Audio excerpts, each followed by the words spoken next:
Tarnee, the move from Broken Hill has all paid off finally a couple of years later. Yeah. So I moved over in November 2016. It was actually Jan Cooper that invited me over after doing the talent search in 2016 and not being successful then. She invited me over to do the talent academy at the time. I was carrying a bit more weight back then, so unfortunately nothing came of that. So I've come over and really just settled into the WA football lifestyle now.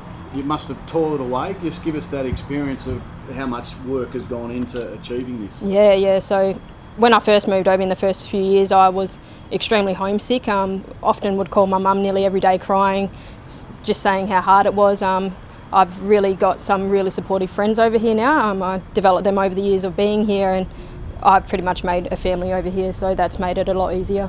You must be pretty hungry to play footy at this level, having made the big move across. Yeah, definitely. I wasn't sure if it was coming.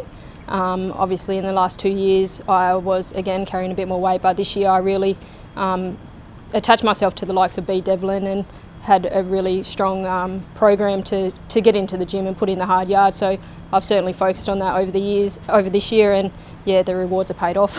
Is it exciting to be part of a club or a team that's been built from the ground up? Absolutely. To be the inaugural leading goal kicker, it doesn't happen without the likes of Hayley Miller and stuff, and the already listed AFLW players, but to be a part of the first West Coast Eagles team and supporting this team while living over east, it's just a dream come true. So you supported West Coast? Yeah, my whole life. So just the likes of Chris Judd and David Warapunda and Daniel Kerr, the players back then, they just really wowed me. And I had a cousin who was an Eagles supporter, and look, whatever our cousins did, we did as well. So we certainly supported the Eagles from early on in childhood. You've made a lot about your weight. You mentioned it a couple of times. What did you do to get yourself in sort of condition to be able to now be selected? I think I started to believe in myself a bit more. A lot of people back home in Broken Hill, and my grandmother and mum and brother have all been so supportive and believed in me, and people I have over here, and it was just up to me to catch up.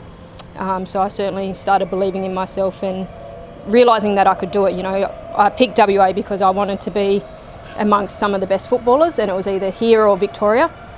So to be up there and win leading goal kicker amongst some of the best, it's a dream come true. So a little pocket rocket, or how do you describe yourself? I've had a few Eddie Betts comments. It's not bad. Yeah, so growing up in a small country town, we used to, after high school, obviously no women's footy back then until 2012, we used to go down to the local park with all our high school friends and just had a massive game, and just spent hours and hours at an oval just snapping from the boundary.